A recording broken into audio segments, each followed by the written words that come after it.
You wanna chill with the garden boys? Ah, mapana so. You wanna chill with the garden boys? You wanna chill with the garden boys? You wanna chill with the garden boys? You wanna chill with the garden boys? Aish. You mpana kumatsu. Tuchiki chaurikireva. Kochi. Ndezve basa kana kuti wakangoya kuzongotyora kuno. Akazoshanda. Andakakutaura ndini captain weudronori. Ukaramba uchaziva kuti ndikukudzingisa basa. Zvemakuhwe zvendinodzingisa. Ite zvemakuhwe zvako. Saka pawagarira kuti tiri kubaya kuno register nditoregister tona. Register? Wangu. Zvekuregister ndichadi.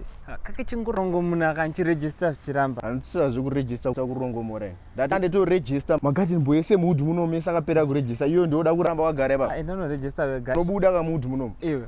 Wakambozvitira kuti unoregister. Zvaregistera zvarambobuda. Zvakafanira kungosapota Man U nemaWarriors. This time zviri different because inini ndirimo mudhiri.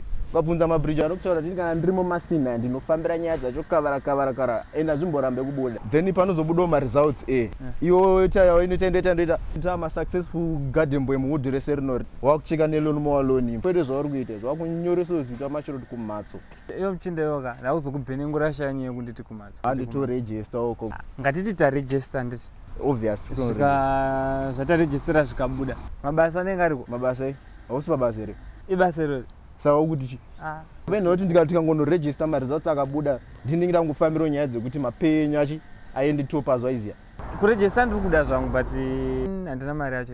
Mari sandatambira yekuregister yacho. Azvibhadharwe mani zvekuregister mahara mani. Mahara? Seisusu waiti chibhadharisa kuregister. Maiva kunokwatibhadharisa mahara. Unoregistera kupiwo? Kuchikoro chiri pasera. Tikangoti chani area tivarangonoti chani pasera. Saka masubject esa nechitode form 4 mahara. Masubject handivati kuregister mahara. Kutoda kuregister kuvhota bambo. Kuvhota. Vanhu vakutoregister?